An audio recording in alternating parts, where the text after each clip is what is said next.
Ito na naman tayo. Wow! Ito na naman, dried strawberry. Teka, uy, crispy. Ito yung crispy.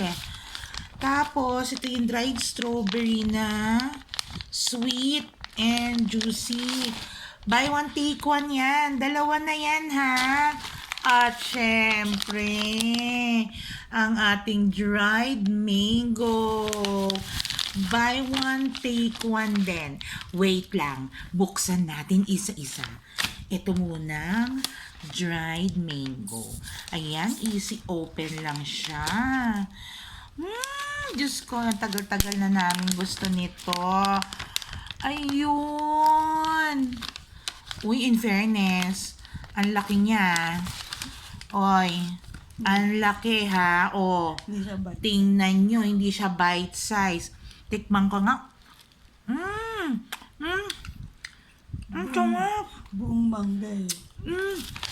O, diba? Tapos pag hindi mo na kayang kainin, i-dip mo lang. Ito naman. Dried strawberries naman.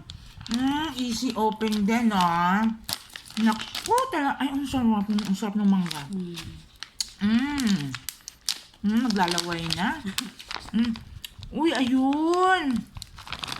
Ayan, strawberry talaga.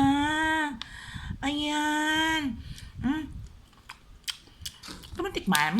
Sige, subukan kita. Yummy. Naku. Eto talaga yung gusto ko. Ito, gusto ko talaga matry yan. Ito yung crispy. Oh, di ba? Oh. 10. Ay, ayan!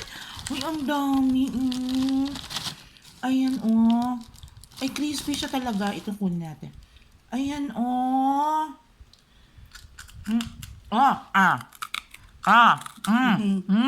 Narinig niya?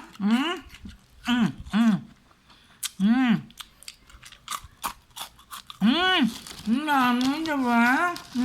Chicharon ah. Parang chicharon. Eto, talagang strawberry siya. Fresh ingredient. Yes, fresh ingredients nakalagay. Kaya ako sa inyo, yan, tikman mo, Kaya ako sa inyo, mga Zuki, check out nyo na yan. Ako po.